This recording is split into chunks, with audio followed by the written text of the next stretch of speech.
और माननीय मुलायम सिंह ने मिलकर के उस पीडीए की स्थापना की थी सर।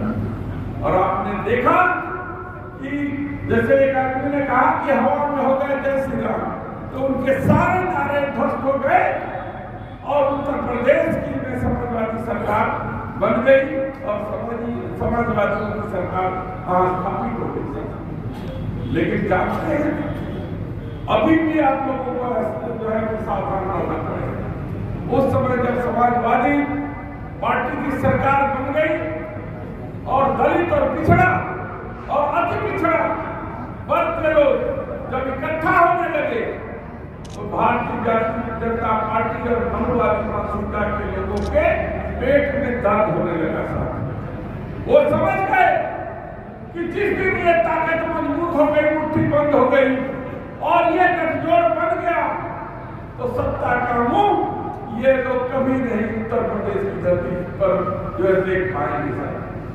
और इन लोगों ने चाल चली। वो चाल चलने वाला कौन था?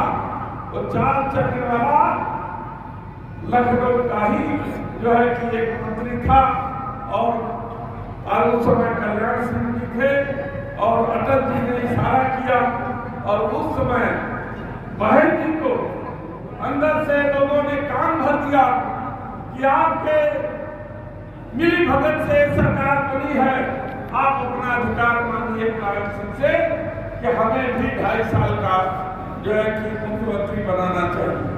अभी ये बात तय हो रही थी, तब तक उन लोगों ने बहन जी से इस्तीफा दिलवा करके और जो है गेस्ट हाउस में जाकर के दरवाजा बंद कर। जो लोग नेताजी को जानते हैं, जिन लोगों ने नेताजी के सानिध्य में रह करके जिन लोगों ने राजनीति की है, वो सपने में भी यह बात नहीं सोच सकते कि नेताजी इस तरीके का आदेश दे सकते हैं कि जाकर के वहां उत्पाद करो।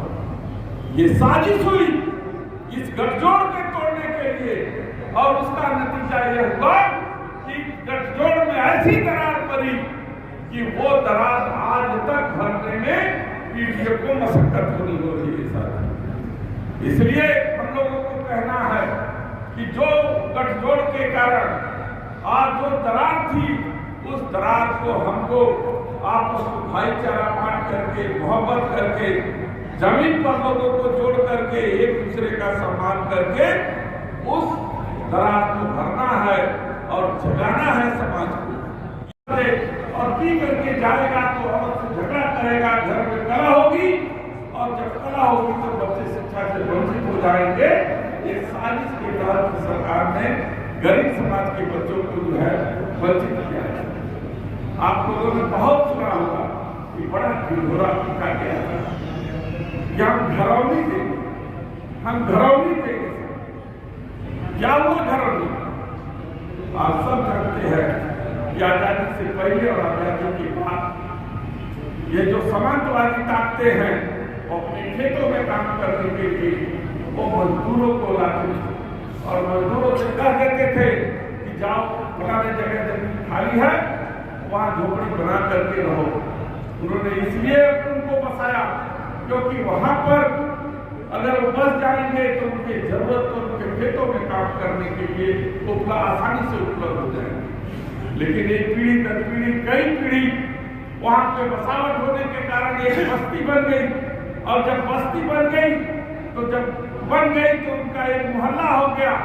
ये क्या हो गया? उसका नाम दे दिया जाति के आधार कि ये अनुसूचित की बस्ती है, ये राजभर बस्ती है, ये चौहान बस्ती है, ये फलाना बस्ती है, ये बिंद बस्ती है, ये नाम दे दिया गया। और उसका नतीजा क्या हुआ कि जब वो घरौनी मालिकाना हक के लिए मांगने लगा, ये पोल तो तब खुला जब एसआईआर की कार्रवाई हुई और एसआईआर के जरिए जब वोटर लिस्ट में उनको उनकी पहचान, उनकी पता और उनके नकल मांगी गई और घरौनी की मांग की गई, तब जाके उनको पता चला कि वो तो जिस घर पे जिस जमीन पर अपना घर बनाए हैं ये तो सरकारी घर है। और सरकार उसको श्रेणियों में बांट दी। ये श्रेणी 3 की है, श्रेणी 4 की है, श्रेणी 5 की है, श्रेणी 6 की है, ये बंजर है कि भीखा है कि खलिहान है। ये इन सब चीजों में बांट करके गरीबों को उधार देंगे और घरौनी मांगने पर किसी गरीब आदमी को घरौनी देने का काम नहीं किया। ये सरकार छल कर रही है, ये सरकार गरीबों के साथ अन्याय कर रही है। इसलिए हमको अपने एक दूसरे के साथ ताकत बनना है, इसलिए इनके खिलाफ लड़ाई लड़नी है।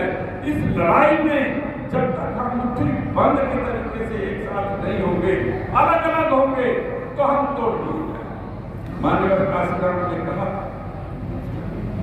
कि एक लकड़ी कितना भी मजबूत हो उसे तोड़ी जा सकती, लेकिन अगर 10 लकड़ी एक साथ इकट्ठा कर दीजिए और उसको बांध दीजिए तो पहलवान से पहलवान व्यक्ति भी उस गट्ठर की लकड़ी को नहीं तोड़ पाया। यह उनका फार्मूला था। तो हम पीढ़ी समाज को आह्वान करते हैं, उनसे कहना चाहते हैं कि आप उस गट्ठर की लकड़ी के तरीके से मुट्ठी बंद कर दीजिए, और जिस दिन आप मुट्ठी बंद कर देंगे वो ताकत बन जाएंगे, और जब ताकत बन जाएंगे तो आपका मुकाबला यहाँ पर कोई नहीं कर पाएगा।